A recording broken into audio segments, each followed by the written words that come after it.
All right, what's up, jerks? It's Jason. Paul is out of town. I got a panicked phone call from producer Scott, and he said, "You got to get on the Wi-Fi. You got to get on the computer right now. We need to record a last looks ASAP." So here we go. We're doing it. It's a Jason episode of Last Looks. We're disconnecting the Discord. These fucking idiots convinced me to do one of these again. Hit the theme song. What's up, jerks? How we doing tonight? Did you watch the flick? The time is right. Jason, June, and Paul get into it.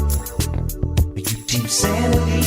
Are you team Fred? Did you take some notes? Did you scratch your head? Did you take all your work? How'd you get through it? Did you ask yourself? People yell Geostorm say, how did this get made? How did this get made? State the Mac, the farmer's market say, how did this get paid? How did this get made? The dog John, Jason, and June are gonna come in and rock the room, so sing and clap your hands. Say, how did this get made? Welcome to How Did This Get Made? Last Looks, where you, the listener, get to voice your issues on, oh boy, the movie we covered at the end of tour called Champagne and Bullets. Yikes. A full-on yikes movie.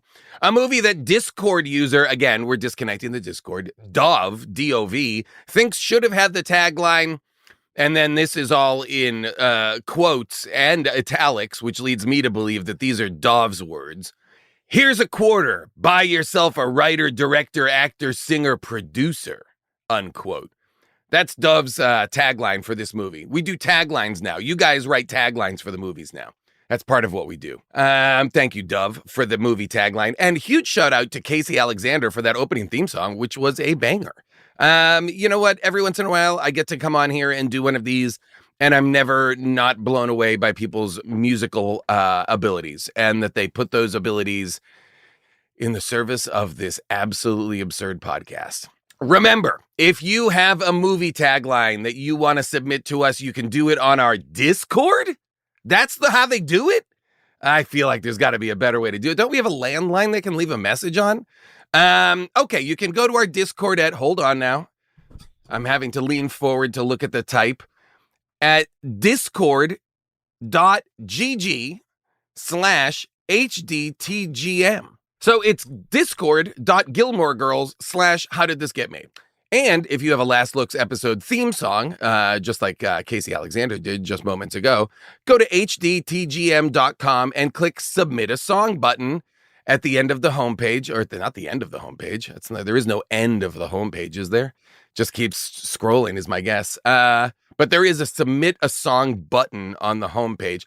Just try and keep them short, guys. 15, 20 seconds for those songs. That's what works best. Much like any Second Opinion theme song or any other theme song, they go on too long. They always go on too long, so chop them up, guys. We know you love your art, as do we ours, but chop it up. Okay, coming up on today's episode, we're going to be hearing all of your corrections and omissions on Champagne and Bullets. And I will be playing an exclusive deleted scene from the episode. Well, it's not a deleted scene from the episode. It's probably we didn't record any scenes, but I'm guessing what this means is there will be exclusive content, stuff that was cut out of the ep, and we're putting it back in. Why? Probably because it's fucking hilarious. Plus, for all of you improv nerds, and honestly, everybody else, Paul and I have a great guest. We have Susie Barrett, the podcaster behind the fantastic improv podcast, Yes, Also. Paul and I have been a guest on the show before. We both love it. And we had a great talk with Susie Barrett, who is just a terrific improviser, a teacher, a great podcast host, great conversationalist. We had a great chat. And as always, at the end of the show, I will reveal, like a magician, the movie for next week's episode. But for now, I'll just tease that it's a movie we've been getting a lot of requests to cover. So we did. Okay, before we get to the action, a little bit of housekeeping. We have live How Did This Get Made dates on the calendar. Los Angeles, Largo, October 22nd and 23rd. There are still a few tickets left. Get on there, get them up, snatch them up, get on a plane, fly over here, wait in line, get a ticket, go get a coffee, come back, get back in line, walk into the venue, sit in your seat, and shit your pants from laughing. October 22nd and 23rd at Largo. Also at Largo, Dinosaur Improv, the improv group that Paul and I are a part of, September 19th. September 19th at Largo, Dinosaur Improv tickets. If you want to check it out, go on the website, get tickets. Lastly, a lot of people know that our amazing movie-picking producer, Avril, is still fighting cancer and can always use some more love from you guys. You can email her a message at andrew@moviebitches.xyz, or you can mail her something directly at Avril Halley, that's Halley, P.O. Box 641, Agora Hills, Agoura, California, 91376. I know a lot of you have already reached out, and it's been wonderful, so please keep it going. Okay, let's get into it. Last week, we talked at length about Champagne and Bullets. Wow, this movie was nuts. Sure, we might have missed a few things. There was quite a bit to cover, as I remember in this movie. Now, not to pull the curtain back too much, but we are some months from when we recorded this, so I have almost completely wiped this movie clean from my mind, shaken the Etch-a-Sketch of my head. But here is your chance to set us straight. It's time for corrections and omissions. Corrections and omissions, we ain't rocket scienticians. A swing and a miss, now somebody's pissed. We took a crack, but it weren't a fact. Now the fans are gonna yell at us. Corrections and omissions. Wow, absolutely stunning. Great. That song came to us from Damon Gentry. Great work, Damon Gentry. That was terrific. I love it. I love it. You know what? The variety. Earlier, we heard a song like a rock and roller. This has got a Nashville twang to it. Boy, Nashville still, how have we never played Nashville? I don't understand it. Why haven't I set foot on the Ryman stage? That's what I want to know. Okay, boy, I see it written in the script. I don't want to say these words out loud, but here we go. Let's go to the Discord.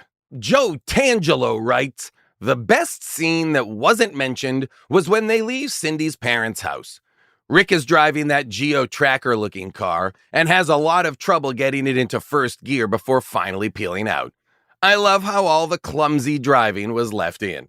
Okay, so we've just watched the scene that Joe Tangelo is referencing. And Joe, it's even crazier because, yes, you're correct. He is having quite a bit of trouble getting I believe Suzuki Samurai is maybe what it is. It's one of the little Suzuki, Jeep type things that the top came off of, much like a Jeep Wrangler or something like that. It's a Suzuki Sidekick, says Rupert Grimpert. I see. It's been pointed out to me that later in the script, Rupert Grimpert chimes in to add, I think the car is a Suzuki Sidekick, which made me laugh because that car was a running joke in the Babes in Toyland episode. Okay, yes. So you're probably right. It's either a Suzuki Sidekick or a Samurai. I can't remember which. Both incredibly perfect 80s era cars. What's incredible, Joe Tangelo, is that while he is struggling to get it into gear, the car is just rolling backwards. The car rolls, I'm going to say, almost 8 to 10 feet backwards, which is pretty hilarious. And it appears to also have a legitimate California license plate on it with like real numbers, which also made me laugh. Okay. And thank you, Rupert Grimpert, for chiming in on that. Okay. Dave writes, in John's director's commentary, oh, Dave, please tell me you didn't listen to John's director's commentary. Guys, please. Claw back some part of your life. Please, you don't have to give it all away. In John's director's commentary, he says the striptease in his bar/arcade was shot as a wet t-shirt contest with 10 women. but he didn't end up using any of that footage because, quote, that was too much. I didn't want to do anything gratuitous with the sensuality, unquote. Okay. Okay, I take it back. Dave, thank you for listening to the director's commentary. Thank you for tossing hours of your life away in service of this podcast. Wild stuff. That's crazy. And I mean, like, part of me wishes I'd seen that footage instead of some of the footage I was forced to watch in this movie. It seems like, frankly, maybe I'm wrong. I don't know. But a wet t-shirt contest at a bar would seem to me to be a lot less upsetting than some of the stuff that was included in this movie, vis-a-vis gratuitous sensuality. Okay, Pam writes, I am surprised that no one brought up how often these people are drinking champagne. Who drinks it that often? We all do, Pam. You're the only one. You're the only one out there not drinking champagne. Everybody's I'm drinking champagne right now. I got up this morning and I made a French press of champagne, and boy, is it tasty. Delicious. Producer Scott drinking a champagne right now. Look at him putting it up to his lips. All right, Pam, I've got an answer for you in the form of another listener who called in with their own theory on what's up with all the champagne in the movie. And we're going to find out what that theory is and answer some phone calls after a quick break. So if you don't mind, stick the fuck around. And we're back. Let's go to the phones and hear another theory about all the champagne in the movie Champagne and Bullets. John from Portland. Let's hear it. Hey, Paul. This is John from Portland, Oregon. I saw the show Champagne and Bullets with my friends for my birthday. It was a great show. I didn't get to ask my question there, so I wanted to ask it now. Do you think the reason that he has so much champagne throughout the film is due to the fact that he is a limo driver and he's just pilfering the extra champagne throughout throughout his course of work?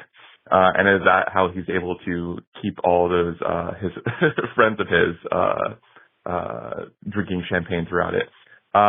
Just came to my mind and was thinking about that during the show. But yeah, great show. Love you all. And yeah, very excited. Cheers. Okay, so I guess what John is suggesting is because the character is a limo driver, he is pilfering the champagne from the limo company or something like that. Perhaps. I don't know. I think the movie just wants to suggest that these people are just casually drinking champagne all the time. I don't think it's interested in interrogating how they got it. They're just living that Champagne and Bullets lifestyle. And for us to kind of poke around as to how, I don't think that's what the movie's asking. I think the movie's asking us to just sit back and enjoy the absolute insanity that is Champagne and Bullets. Okay, up next is Liz from Wisconsin. Hey, Paul, it's Liz from Wisconsin. I was just listening to the most recent episode about Champagne and Bullets, etc., and thought I'd remark on the question of people testing to become police officers in their 50s. As Jason said, it absolutely is possible. My dad tested for Denver PD when he was 53 and not only passed, but did well, which is unusual and noteworthy perhaps, but he did it. So there you go. He did end up having a heart attack later that year and not getting to go and do it, which is less good for my point. My dad is fine now. He's not a cop. But I just thought I'd offer that anecdote as proof that, hey, yeah, it's absolutely possible. Sure. Okay. So at least it's been done once. Okay. Thanks, guys. Bye.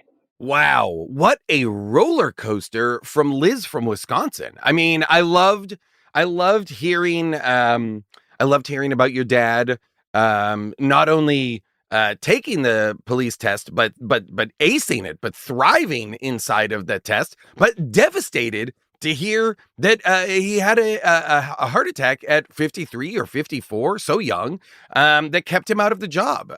Terrifying. So a real victory in one sense for me in terms of, yes, I was right.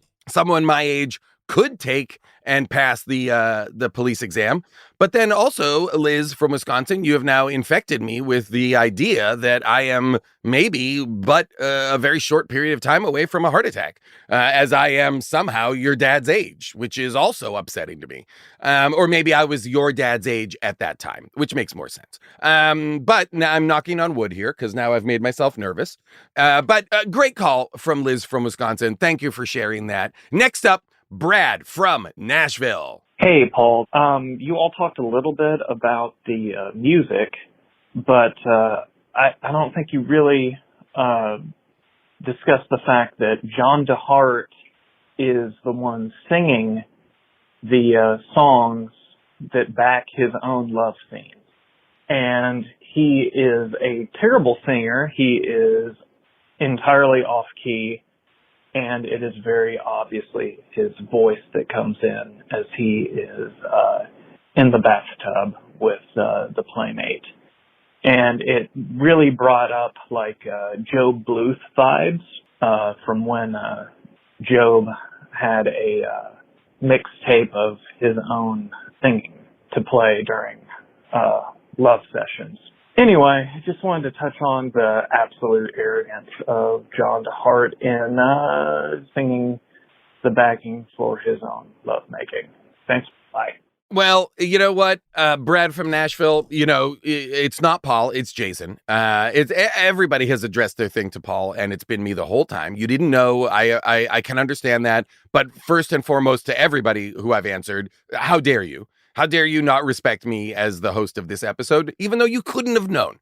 That being said, I think this movie is top to bottom hubris. And it is all that his singing soundtracks, his own sex scenes, I think is absolutely par for the course.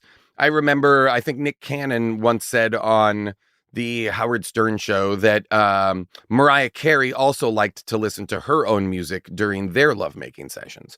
I believe that is true. And I think he also mentioned that I believe she would have restaurants play a playlist of her songs when she ate there. Something like that. That might be apocryphal or maybe misattributed, but I'm pretty sure that's what I heard. That's that.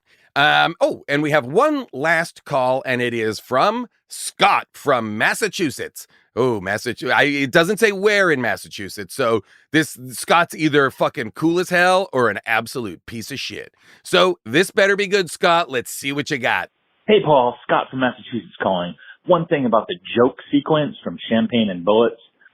Jason refers to it as having the main character say it was a position joke. I think he introduced it as a position joke. That's all. Have a great day. Thank you. Okay. All right. You know what? So we have a little bit of clarity. Scott is an asshole from Massachusetts. I don't know what town he's from. Probably the South Shore. My guess is Scott is from the South Shore.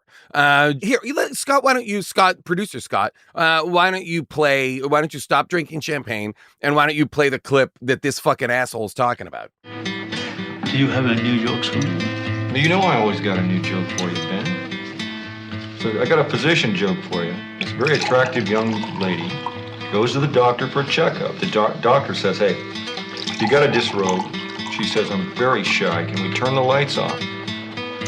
He says, okay. He turns the lights off. She takes her clothes off and she says, doctor, where should I put them? He says, right over here on top of mine. That one was good. It's quite a profession. I got another one for you, Ben. Another doctor joke. Pick on Dr. Day. This guy with a duck on his head, he goes to the doctor. The doctor says, can I help you? The duck says, yeah, get this guy off my ass. That one was good, too. You always have a good joke. I don't want to hear the jokes. Like, Jesus Christ, Scott. I don't want to hear the jokes again. Okay. So producer Scott just played me the thing. I don't know if you've heard it or not. I don't know how this works. But yes, Scott from Massachusetts, you absolute piece of shit. He says physician, but it does sound quite a bit like position. And so I guess I just don't appreciate the corrections that aren't really giving me information. They're just a bit of you misheard the movie. Okay. guilty Scott from Massachusetts. But this is, again, I don't understand. This is why we should disconnect the Discord. This is pointless. If someone's giving me more information, I like it. I like the director's commentary information from before. But yes, Scott, I don't need it. I didn't need to be corrected on physician position. Pointless. Okay, now, so many great, see, in the script it has, so many great corrections and omissions this week, and I don't think there were. I'll be honest. There weren't so many great ones. There was, in fact, there was only a couple we could pull, and many of those were terrible. So now it says pick a winner. It says in red, in all caps, pick a winner. I mean, no. What do I got here? Liz from Wisconsin. Yes, Liz from Wisconsin, you win. You win for you and your dad, a man in his 50s, thriving and succeeding wildly at the police exam. I'm wishing you and your dad well. I'm wishing your dad well in his health and his heart health. Boy, oh boy, tough stuff. But I love it. I love hearing about his success taking the police exam. And maybe as a last looks here episode sometime, Paul, June, and I will all take the police exam just to see how well we do. Wouldn't that be fun? Okay. The winner's name, I say winner's name, which was Liz from Wisconsin. Winner's name, Liz from Wisconsin. As your reward, you get this amazing song from our friend Rob from Long Island. You win. Congratulations to you. Paul picks the winner, and the winner is you. You said something smart and funny, so I'm telling you, you win nothing. All right. Thank you, Rob from Long Island, for that song. Great song. And just because it said Long Island, and I can't help but jump to things that are jumping into my head when I read things.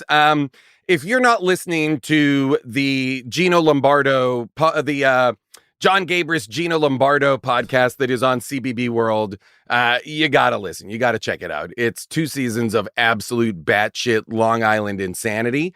It is Gabris playing his Gino Lombardo character as if he is a drive time shock jock in Long Island radio. It is very funny.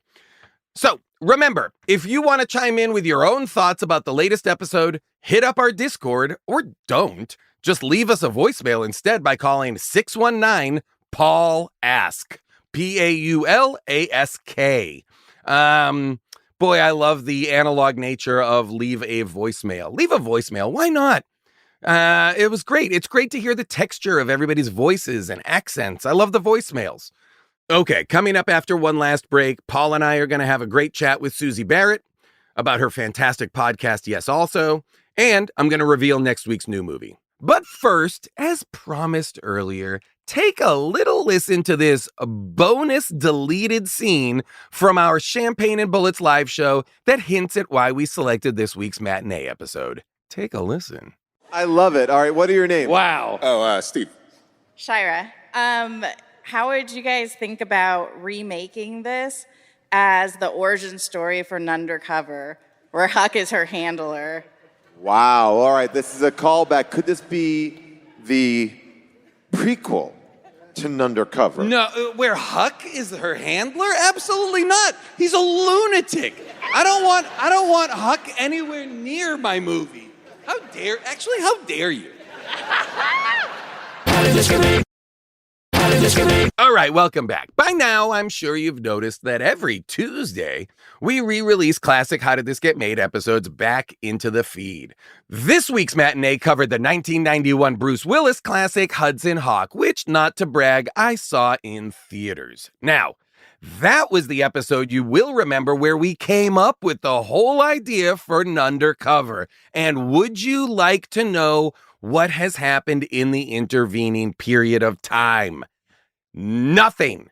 We haven't written a word. We haven't talked about it. I'd say the only time the word Nundercover has been brought up again has been on podcast episodes like this one, where someone from the audience brought it up. Again, a lot of times after episodes, we are effectively hit with the Men in Black machine. We revert to zero, okay?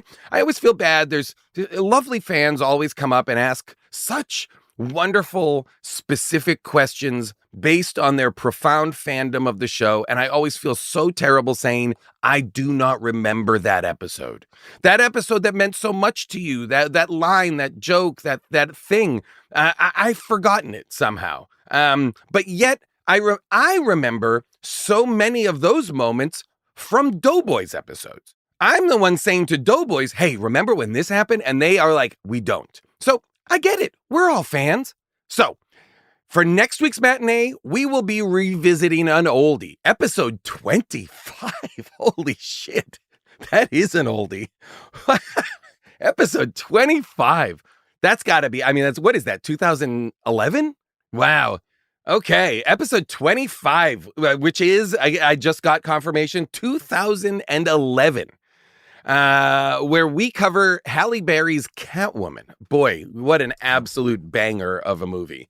I just rewatched all the Nolan Batman movies. Phenomenal. Absolute blast. So keep checking out all the replays of classic episodes every Tuesday. Okay, enough matinee talk. Time for Paul and I to chat with Susie Barrett, who's an amazing improviser, writer, actor, teacher, and host of the absolutely fantastic Yes Also podcast, which is essential listening for any improv or comedy fan. If you like this podcast, if you like Bang Bang, if you like any of the comedy podcasts, if you just like comedians, if you just like hearing people talk about process and comedy of the last 25 to 50 years, Yes Also is an essential listen. I cannot recommend it enough. Susie is a fantastic improviser and a terrific host. She is a great conversationalist. Paul and I have both been on the show, as have a ton of people who you might know from this podcast as guests. So stay tuned for our conversation with Susie. And to play us into this Just Chat segment, here's a new theme song inspired by the shimmy slide from Champagne and Bullets. This is the Just Chat Scoot by our pal, the Action Jackson 5. Who is that on the dance floor in the cowboy hat? Scooting and a shimmy in this way and that. Is a teen witch trying to two-top that old Satan worshippers holding baseball bats? It's just Jason and Paul, and it's called Just Chat. Susie, an interesting thing happened, I don't know, maybe about a year ago. Jason and I were both talking about your fantastic podcast. And we are, I think we're both some of the biggest fans of what you're doing, which is basically creating this giant history of improv through the performers and how people improvise. It's one of the most fascinating looks at some of my favorite performers, people that I perform with a lot. And I never knew any of this stuff about them. It is one of my favorite things to listen to. That is such a high compliment. You two have always been two of my favorite improvisers. I feel like you're senior classmen to my freshmen, and I've always looked up to you both. It's just such a cool thing that people like you are getting into the pod and sharing your wealth of wisdom. And yeah, hopefully it just continues to keep growing. It really is. It is. I talk about it all the time. I've talked about it on this podcast a lot. I've talked about it on every other podcast that has had me as a guest, or I've talked about it to anybody who's asked me to recommend a new podcast. It is an incredible resource. It is undeniably an archive of this art form that simply does not exist. Like, there are books about improv, of course, but there is nothing that approaches this scale and scope to what Paul was saying, like that we can be listening to you interviewing the generation of, you're saying that we are the seniors to your freshmen. The Chicago generation are the seniors to our freshmen. Yeah. So to hear you talking to that generation of people, the people that are going to talk about Jazz Freddy or are going to talk about about those shows or those teams or the advent or the beginnings of certain stylistic moves, like the idea that you're talking to the generation that started the movie form or tag outs or stuff like that. These are the bedrock elements of improvising that we knew. And for my generation, I feel like we spent a lot of our time stripping out the stuff they put in. So to see the thing grow and ebb and flow as to how everybody does it is all inside of your show, and it's incredible. Yeah, it's cool that it's also, I feel like this is just the tip of a very big iceberg too. Like even, when you guys both have been on the pod, but I plan on having you back in the future. It's like this amorphous organic thing that can keep building as people hear each other's stories and thoughts, then they can come back and re-reflect. I've had people like reaching out being like, oh, this has unlocked so many memories from my time. Oh, cool. And it's like one of the few art forms that we see the beginning of right in our rear view. Like you can't just go back and interview the first blues musician anymore, but you can interview some of the first long form improvisers. And that's like a magical thing that I feel compelled to like capture. Well, what I also really love about it is I think that it's very hard to capture the history of improv like in a book because it's very much a person's perspective. I mean, Jason and I came up at UCB at the same time. We have many similar friends. We've done many similar shows, but the way that we got in, the teachers that we had, the way that we experienced it is completely different. What we took, what we learned. And I feel like that's the thing that, sometimes a book is kind of hard pressed to do. And I love that you can sit back and listen to people. I think I told you like one of my favorite episodes was Carl Tart, who we perform with a bunch. And his lack of like, oh yeah, I don't know. I just go out there and I just do what I do. And I love that. And then you hear other people who are very specific about moves and, and there are these things like Jason said that get warped. And I wonder in that seat that you're in, how do you, I think, do the hardest job, which is like to sit there and kind of craft it for a person, but also kind of help keep it all on track or tell a larger story? I think I see it as almost like its own improv scene. Each person who is in that chair is my scene partner. I'm basing everything organically off of what they're saying. I'm going to follow where it's leading, but if something pops up that feels like a shiny object to me, I'm going to jump on that, unless I see that it's making them uncomfortable, and then I'll adjust accordingly. But it is, we cut very little out of it. Once in a while there will be like a rambly tangent that doesn't matter, and the person will be like, "Can you cut that?" Right. But it feels like its own organism. It feels like we are alive, and it's a different kind of improv than I've ever done. I've never been an interviewer before. I know you guys have done this podcast for years. You're used to this kind of format. It's new to me, and it feels like it scratches a journalistic documentary itch that I have, like my own curiosity about wanting to open every door. And it's like this incredible opportunity for me to sit down with like every tree in this forest that I love and ask each tree what it's like to be that tree, Well, it's so interesting because I do feel like, to what both of you are saying, it's an art form that we all learn how to do it in classes, or Paul is saying, we've read the books, or, there's ways to receive how to improvise, and I'm putting that in quotes. But everybody does it different. And I think what the books and what everything can't quite capture, but I think what your show does capture very well is how everybody does it different, but how imperative it is for those people to then be able to be inside of an ensemble of other people who are doing it differently. And people's ability to succeed and thrive in this art form is their ability to collaborate and learn how this person does it, and how I fit in. What we talk about so little I think we talk so often about like people's moves or this was great or blah, blah, blah. But like teams, ensembles, this is a teamwork based art form. This is not, solo, lone wolf style comedy. This thrives in ensembles and people working together. I make you look good, you make me look good is the ethos that I feel like is so imperative in this art form. And I think what you get at on the show, which I love, is how do people do this thing? How do they think they do this thing? And how do they fit in with other people?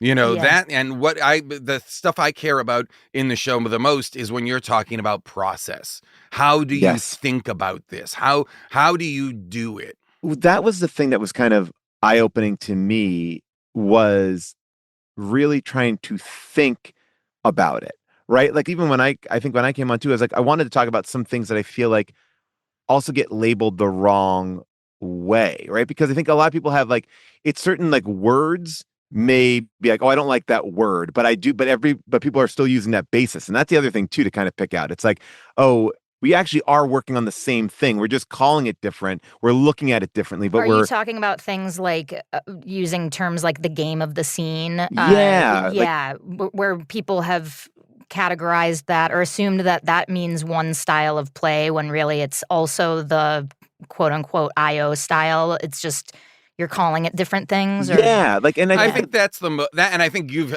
illustrated the exact word that people have feel the most away about.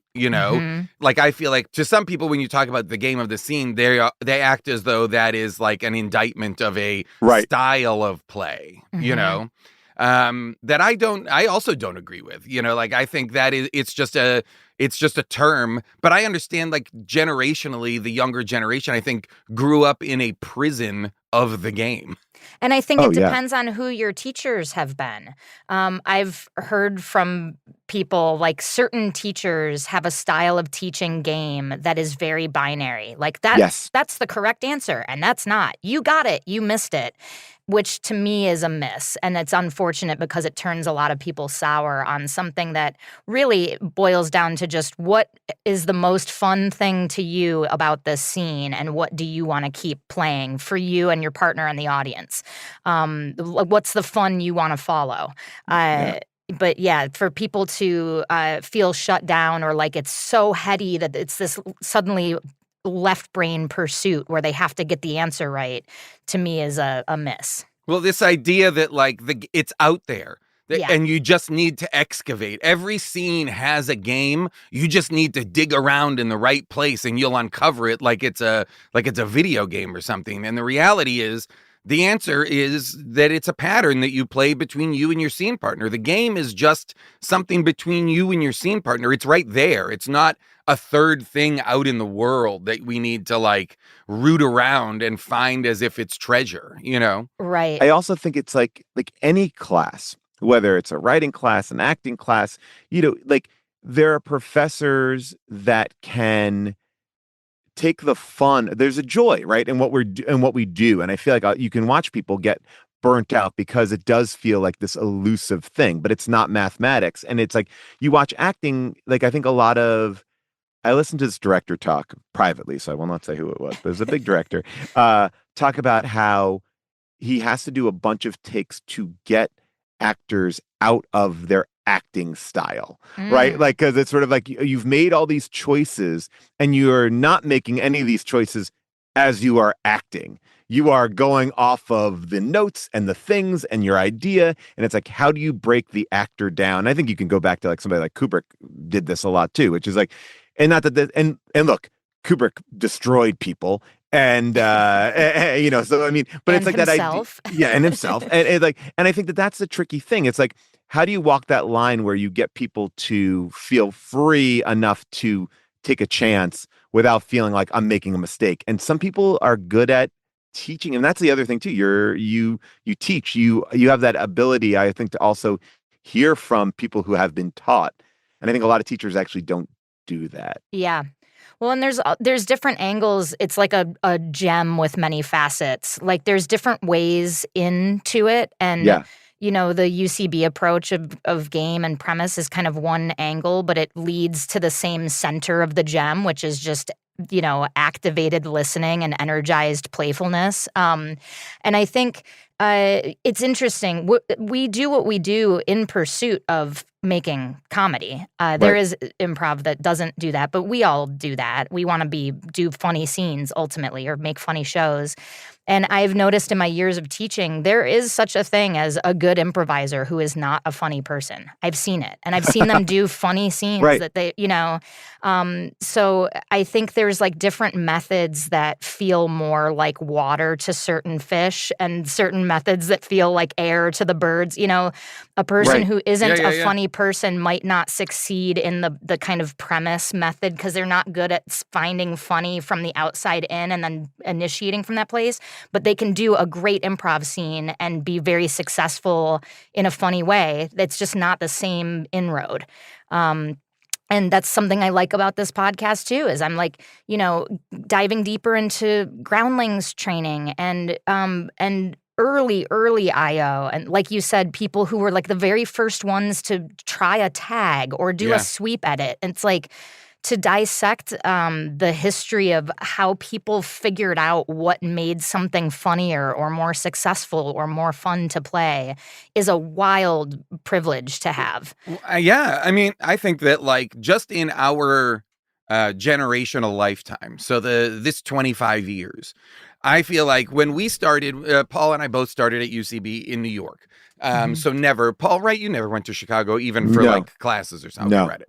So never Chicago. But so we are receiving the UCB, Armando Diaz, Ali Faranakian generation of, the family, essentially. We're receiving the movie form.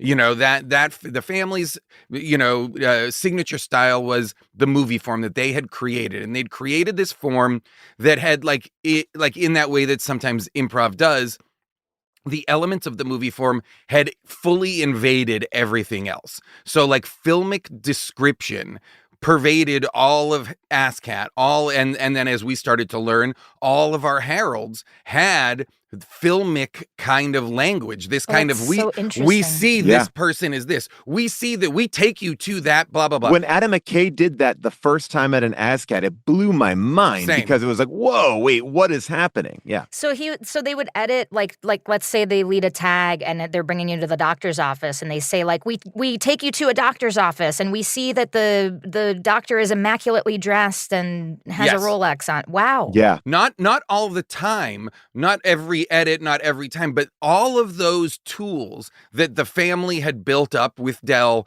as the movie form tools had pervaded everything, right? And so much so that when we came up, it was just part of how we worked. We worked with all of that stuff. And then slowly, but what that stuff did was provide a bridge for the audience to get into faster moving scene work. Like you didn't have to take the time to illustrate that now we're in a dentist's office and I'm the evil dentist who's the villain of the scene, blah, blah, blah, because the scenic description at the very beginning set it up. Yeah. And it moved it jumped the audience forward in time without them having to get there within 5 lines, And it also was a way to kind of lay in jokes, right? Because it was this thing that you have a blank stage, a bunch of people up there just, in their jeans and t-shirts. And now all of a sudden, visually, it pulled you in. I think that that was a thing that was kind of interesting for me. I was coming from slightly more of a costume-based or like a look-based improv. So seeing that like for the first time before I started taking classes, I was like, oh, wow, you can use your words to paint it all out. And, and the audience is, it's the difference with the audience finding out that you're in a tuxedo or being painted with a tuxedo. Either way, it's going to be fulfilling, but it was fun to see. And then I think in only maybe 10 or so years later, all of that stuff was stripped out in a way that felt to me important because I felt like the audience had already caught up. Like the audience didn't need that bridge language anymore. We could still move just as fast without having to give without having to step out of the scene to be this other omniscient kind of character who gets to describe and that went away completely. Nobody does that anymore. Everything is internal again. Isn't it cool that, like, on the micro level, this form, improv, is something that is about the relationship between the people on stage and the audience in the room that night, like on the micro level. But what you're describing shows that it's also that on a macro level, that over a period of 10 years, an audience's needs and reactions determined the course of the very art form, and that something was stripped down because the audience didn't need it anymore. Like, it's like a fractal structure. Like, the whole is the part. Yeah. I don't know if I don't know if I talked about this on your show, but it's something I talk about a lot. When we first came to LA, or UCB first came to LA, I felt like we needed to back up a handful of steps for the audience to catch up with where we were in New York. And that was something, like, one of the reasons that we built, I guess at that point it was MySpace, was to show, no, this is improv. We're basing this on you. We're interviewing you. This is not a plant. We're bringing you up. Like, it was almost like proving to the audience, like, this is improv. And then all of a sudden it caught up. But it was like those first maybe year, I feel like it was like just teaching the audience who hadn't seen this style what it was. And you could feel that palpably, like in the room in a show like MySpace or Facebook. You could feel like the audience was on board more than a show where you were just getting a suggestion and doing scenes. I also felt the audience was, and this is, now I'm full LA. I don't think the audience was as hip as they were in New York, because we were making jokes in New York that I think were maybe harder. And the audience would... The audience, I agree 100%. We're talking 2004, 2005. Yeah. Or 2005, 2006, I guess. The audience, I believe, didn't get a lot of it. It was moving too fast. Now, IO existed, Groundlings existed, but they weren't as fast. And we were used to a younger, hipper audience in New York that was just showing up a lot to shows. Yeah. So they had grown with us in a lot of ways, or they were part of it. And it felt like in LA, it took a minute to find that audience that was like, oh, whoa, this is it, you know? What's amazing to me is, like, in talking to people like Craig Kakowski, who are, like ground floor kind of IO. The absolute fucking king. Yeah, the best. But these, like, old school Chicago people, Brian Stack's another one, who they observed that, like, when Besser and the UCB4 kind of emerged as this force in Chicago and then moved to, or I guess it was the family that emerged like this, they said they pushed the style of improv to be a much faster, taggier style. And what's interesting to me is, like, then they brought that to New York and kind of led the charge there. Now you're talking about bringing that to LA, but it all kind of originated from, like, Besser and Adam McKay and Ian, these, like, fast brains. And that's wild to me, that people in an art form can be so pivotal in their own, like, style and the way their brain works that they can move the entire paradigm. simply by being the way they are, Besser especially, I would say, because I think McKay's impact felt so large at Saturday Night Live, where he goes and then becomes head writer and dominates that environment. But Besser's importance cannot be underestimated, and Ian as well, because they are driven to New York to start a school to teach us their version of it. Their fast, what they would call punk rock improv. Right. Like, we want to play fast songs, fast, short songs. Boom, boom, boom, move it. Quick, quick, quick. Hurry up, hurry up, hurry up. It was all punk rock. It felt like that. And it wasn't, notably, Walsh in the same group is an annoyance guy. Like, when you took before the curriculum as it is got codified, when you took a Walsh class, you were taking an annoyance class. You were taking a freewheeling, open-ended, anything is possible style annoyance class. Which was the coolest thing, because the four of them came from very different, like, it was like you weren't even just taking a curriculum, you were taking four different perspectives on the same, like, the core idea of what everyone was doing, but it was wildly different. Yeah. And I will say, as a result, very confusing. Yes. Right. I mean, but I do think that, like, there was an attitude of, all right, I've taught you what I need to teach you. Now you go over here. So like I took Walsh later in my run. So like, all right, I was probably with some people who had never really improvised, but then what he was doing was like freeing me up in the strictness that I'd already come to. Like it was like you could kind of do any of them in any order. Although I think, it probably was, I mean, coming from Besser What's going the best down. order? Yeah, I mean, I think actually coming from Besser going down, that's the way I did it. It was almost like the hardest structure into the loosest structure. That's tough. But it was I felt very lucky that I got Armando first, Right. which Paul you didn't because Armando hadn't Yeah. arrived yet when you started. I felt very lucky because Armando's awesome. Armando Diaz, I feel like doesn't get enough credit, doesn't get enough love as truly for generationally for us the GOAT teacher, like the person who really helped take all of what because I took Armando a couple of times. He was a longtime mother coach, mother being the team that I was on. He really did a great job synthesizing everybody's stuff from Ian to Besser and giving it to you in a package that was understandable. Yeah. So that it didn't seem like, well, wait a minute. Besser said this thing, and that directly contradicts this thing that Walsh said or this thing that Amy said. How do I justify those two things? And Armando was very good at doing that, of kind of what we're talking about, giving you the information in a way that is, they are all just trying to say this. And this move forward, we can all agree is necessary. They're just telling you how to do it differently.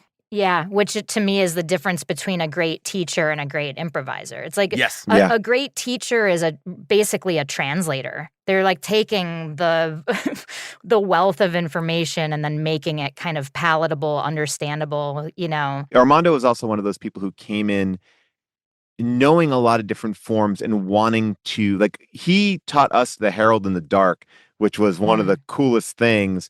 And it also taught us to play slower and play in different avenues, right? Because I just think I think it's good to have different teachers. But I guess the question that I have for you is, you're listening to Jason and I, we could keep you here forever, but like, what are the episodes that you felt like, all right, I'm in, if you're a person, you're in Texas, there's no improv theater, but you're trying to do something or you're interested in it. Like, what's like a good entry point for people? Because I think if you're an improviser, jump in at any point, you're going to find great stuff. But if there's people out there like, oh, I want to understand more, I want to what are good introductory episodes for people, if that's something at the top of your head? That's such a good question. It depends. There's maybe two avenues for this. One is like if you want more context and overview of long form itself, or if you want like practical tools for doing better scenes.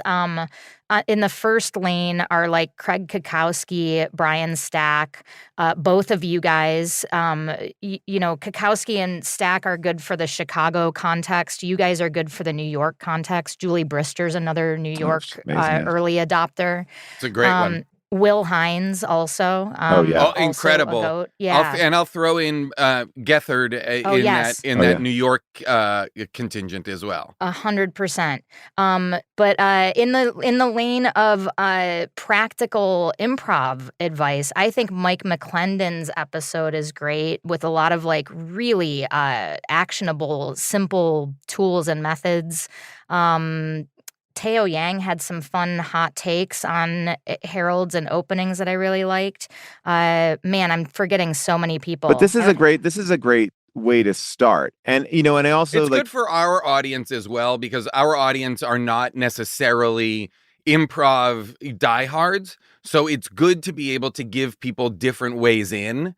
Because and I would say too, the way that like we talk about, like, if for people, whenever somebody says like, how can I get somebody into your podcast, to our podcast rather, I'm always like, oh, have them pick a movie that they like.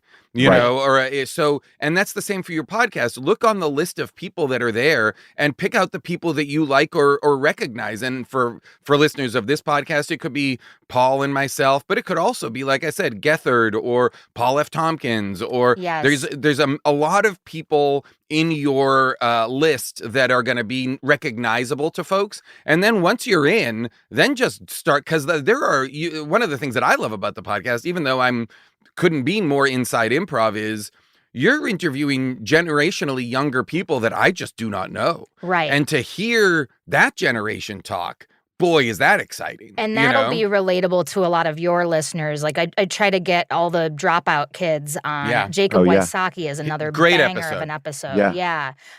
Jamie Moyer, another great one. She came up through Second City Detroit and has kind of a different angle on everything. More emotional play, more like freeing up your right brain, your inner child, you know. Yeah. But yeah, you're right. Find whatever strand you want to pull first, and then you won't be able to stop unraveling it, I think. But I will say, just for me, though, like you've mentioned a couple of my favorites. Kukowski, I think, is just one of my favorite he's always the person at a party that I'm excited to talk to. Yeah. Mhm. You know, so anytime I can hear him, I thought that episode was great. And then just two of my absolute favorite improvisers you've interviewed, which is Dassey and Steph Weir. Oh yes, I completely forgot about them. Yes, To have both of those like true geniuses, So funny.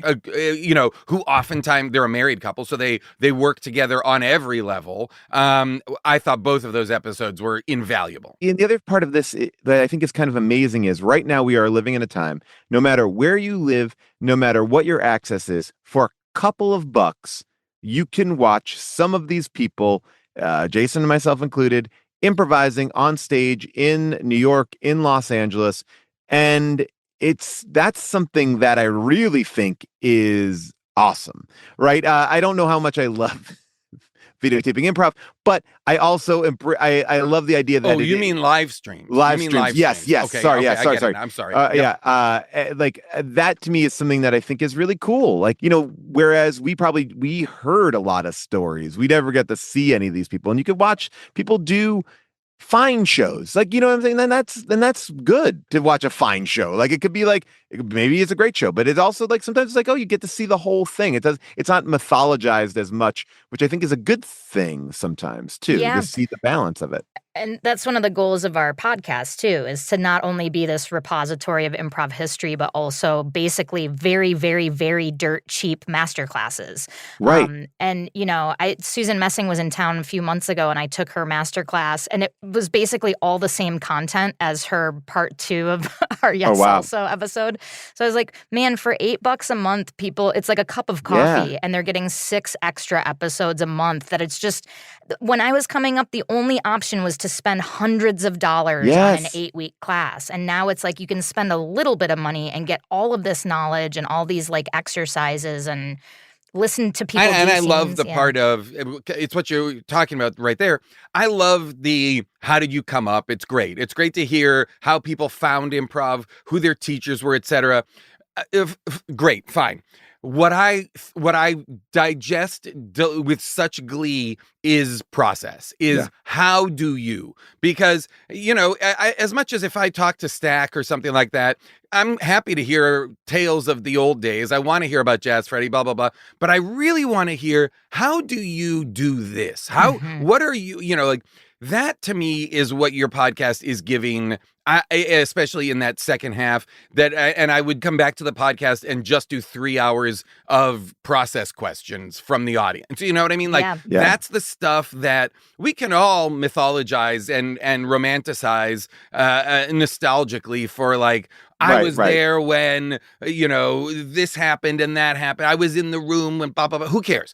What I'm really interested in, what I'm really curious about is kind of what we're talking about, is how do we, even now, 25 years in, the fact that I'm still watching people, like I watched Brian Stack in Washington, D.C. during Gravid Water a couple of years ago, play incredibly economically with scene partners with such few lines, making the most with such few lines, whereas then I would go on stage in the same exact show and just drown in improvised lines that I was the one doing, I couldn't immediately do what he was doing, Right. and that was making me so frustrated. And I spent the last 3 years trying to do what he was doing. It's incredible, you know? That's all I want to talk about is even 25 years in, I think, for those of us who are still obsessed with or still invested in doing regular shows, there is still so much further to go.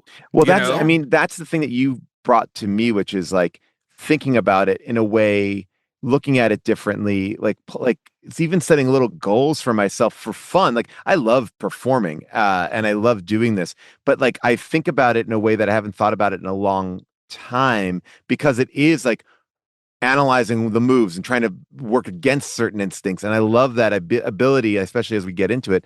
And you teach, so you this is a whole entry point for anyone in the world of comedy. Go to your website, listen to the podcast, subscribe to this Supercast. You get all this bonus content. You get a bonus Instagram as well. Some fun stuff Oh, yeah, on there. you Right? can become our close friends on Instagram, and then allows you to submit questions to our future guests directly. It's So, really like, cool. when both of you came on, you had people who had, like, reached out specifically to you with questions. It's a cool access. Let me ask you one question before we let you go. I think when I first started doing improv, it felt like, wow, this style, this long form style is not like I can't take this on the road. And now all I'm seeing are people doing improv, long form improv on the road. And I wanted to get your take on like what do you think changed? What do you, like, because we're talking about, oh well, LA had to catch up or this place had to catch up. Like what do you think is different? Like that makes it something that people now it's like like an art form like stand up or something like that. I feel like from where I sit, it worked on the road before in colleges. Like, Right. you know, when I was in college, even like, you know, there was word of an improv group coming through town. We knew what Second City was. We knew to like it because Whose Line existed. So there was like, that was something that college kids would see. I think the difference now with people like you guys and Ben Schwartz and the Dropout kids like selling out these huge venues is that now you guys have the benefits of like a fame level, a clout with the general public. So people know to trust, like they see Ben Schwartz on a marquee and they go, I love that guy. He's so funny. Right. I don't know what this is. And often I've done a couple of his tour shows and he'll poll the audience before the show and be like, how many of you have seen improv before? And like a third, like 1,000 out of 3,000 will clap. And then it's like, how many people have no idea what this is and you thought you were going to see a stand-up show? And it's like a raucous cheer. Wow. You know, something I just started doing on the last tour that we did was I started asking, do people know what improv is? And it was resoundingly no. And what I think I was able to do for the first time, and I'm like, I can't believe I haven't done this. It's what I kind of do with when we do with How Did This Get Made. Kind of set the tone. I'm like, this is what you're going to see. This is what's going to happen. Like in a very baseline. Like we're making this stuff up. We're talking to you. We're going to use it to improvise. Like we kind of let them in on it. And I felt like the shows that we did on this last tour, they always are really fun, but I felt like they were really fun right from go. And I think the difference was for a majority of that audience, they're like, oh, is there going to be a stand-up show now? Is somebody else going to come out? Like, what am I seeing? And I feel like letting them in and you forget, oh my God, right. They don't exactly know what they're seeing. And it's so fun to do shows for people who are about to have their minds blown. Yeah. Who have never seen improv and they're about to see like the top level of improv from people who have done it for 25 years and it's an art form they didn't even know existed. That's fun. That's a whole new layer that's beyond doing great shows for an ASCAT crowd or a crowd that's mostly improvisers. You know? I also think like I don't think we can underestimate how much comedy podcasts, have educated a generation to receive if not improv comedy, which in some cases, Comedy Bang Bang or Besser's show, Improv for Humans, that is straight improv, scenic-based improv. We get that. But even our show or other comedy shows are at least priming people for a style of comedy that then when they go to Ben Schwartz or when they go to Dinosaur or when they go to, any of these touring shows, they understand improv a little bit more than just a cold audience who just is like, what is it? 100%. I think, yeah. Comedy podcasts have done a little bit, seeded the terrain a little bit, educated people enough to get them to this show. Right. And even if they don't know why they're there, they're excited to be there, which is the difference between, and I think I may have talked about this on your show, us, Respecto, going to Minneapolis Mall of America and doing a show on a Friday night at 8:00 and people being angry. And there was no kill yourself was said in the first 5 minutes. I was like, all right, well, not going to win over this crowd.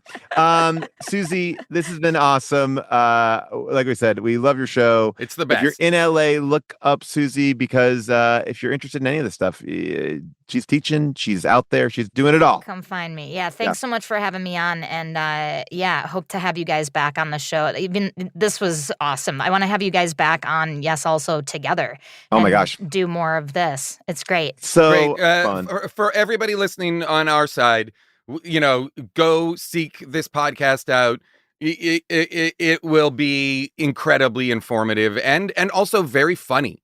Not for nothing. So fun. Scenes often break out in your interviews, and it's a very funny way to oftentimes illustrate something that the interviewee and you are talking about. And that is also a very fun, unique element to the show, which I always enjoy. Yeah. Cool. Well, thanks for having me. And thanks again for all the love and support of the pod. It's very awesome. All right. We will talk to you later. Thanks, Susie. Thank you. Okay. We did it. Thanks again to Susie Barrett. Now it's finally time to announce our next movie. Next week, we'll be going from boobs and shooters to ice cubes and computers. Okay, no. What was that? So that rhymes. I don't like that. I don't like being forced. I don't like rhymes being sprung on me. Wow. That was shocking. That my whole system reacted to that. So you can keep all this in, but next week, I'm not going to do this whole rhyming. I guess we do rhymes. Boy, I don't know. We're becoming. What are we doing? We just do rhyming stuff now. The show's becoming too cute, Scott. We can't be this cute. Next week we're going to be covering Ice Cube's movie War of the Worlds. And if you haven't watched this, I gotta tell you, you have to check it out. It's absolutely bananas. I guess you guys have all been demanding it, and I'll be honest, whether you asked for it or not, we absolutely were going to have to cover this because having now seen it and talked about it, this was nuts. The movie stars Ice Cube, Eva Longoria, Clark Gregg, a bunch of other people. Here's a breakdown of the plot. You don't need it. Do you need a breakdown of the plot? Do you need it's War of the Worlds, guys? Except what if War of the Worlds took place on a computer screen? Because Cube is on a computer the whole movie. Rotten Tomatoes rates this movie at 2%. And for our review snippet, I'll pull a quote from the only positive review of the movie on Rotten Tomatoes. Jordan Hoffman from Entertainment Weekly writes, "Is this movie really that bad? The answer is ... absolutely not. It's certainly stupid, but it's also a great deal of fun. War of the Worlds is never boring. It is filled with entertaining lines, and it has a cheese factor that is perfectly self-aware." I agree with Jordan Hoffman right here. And I think, without, giving away too much, I think we all felt similarly. We had a blast, just as Jordan Hoffman did here. It is the cheese factor is perfectly self-aware. I think they're having a blast in this movie. You know what? Let's listen to the trailer. Dad, when's the last time you left the office? That's classified. Our most precious resource on Earth is data. and data is food for the superior intelligence. Eyewitness video is coming in from all over the world. Terrifying machines rising out of these meteors. Get away from that! Get out of there! Okay, that's the trailer. I think you get it now. So tune in. It's going to be a great one. One last thing that we don't mention in the episode, but I think is worth mentioning here for War of the Worlds is that the very real tagline for this movie is, quote, "It's worse than you think," unquote. You can only watch War of the Worlds on Amazon Prime, but even if you have ad-free Prime Video, guess what? You're going to be receiving quite a few Amazon ads during this movie. There is, I don't want to say anything, but one of the characters is driving an Amazon delivery truck. So that's part of the movie. But you know what? Here's the thing. I don't love that next week's movie is only available on a subscription service. And we always try and look out for you guys and keep it such that our movies are available on free streaming services, many of which are available through your library. I'm talking about your Canopies, your Libbies, your Hooplas. These are free digital media services that are offered by your local library. You can watch a lot of the movies that we cover. They have a surprisingly robust library of stuff that you can get. And they have ebooks and they have audiobooks. So it's not just your library isn't just helping you with How Did This Get Made movies. It's also helping you listen to all the Bosch books as audiobooks. You know, what are you up to? I mean, I'm spending the summer re-listening to the Star Wars Thrawn audiobooks. Guess what? They're available through the library. So Hoopla, Canopy, and Libby, these are free digital streaming services that are available through your library. We love the libraries. We love the librarians that show up to our shows. There's always quite a few of them in the audience. And as they say in Boise, I think Boise had the right idea. Put an exclamation point at the end of all our libraries. Stop asking about the library. Stop giving libraries a question mark or a period at the end. The library? It's too soft. We have to reiterate it that we are library. That's it for Last Looks. If you listen on Apple Podcasts or Spotify, rate and review us. I know we always say it at the end of the episode. People forget to do it, but it does mean something, so do it up. Please also make sure you are following us on your podcast app and have automatic downloads turned on. It helps the show and we appreciate it. Visit us on all social media at HDTGM. And a big thanks to our producers, Scott Sani and Molly Reynolds, our movie-picking producer, Averill Halley, and our audio engineer, Casey Halford. An incredible team of people who make this absolutely dumb show run so well. We will see you next week for War of the Worlds. Do yourselves a favor and watch it beforehand. It's a good one. Disconnect the Discord. As I can't, I mean, boy, I feel like I've got hives from talking about the Discord so much in the last hour. I'm going to have to go and do an EpiPen. Eat shit, everybody.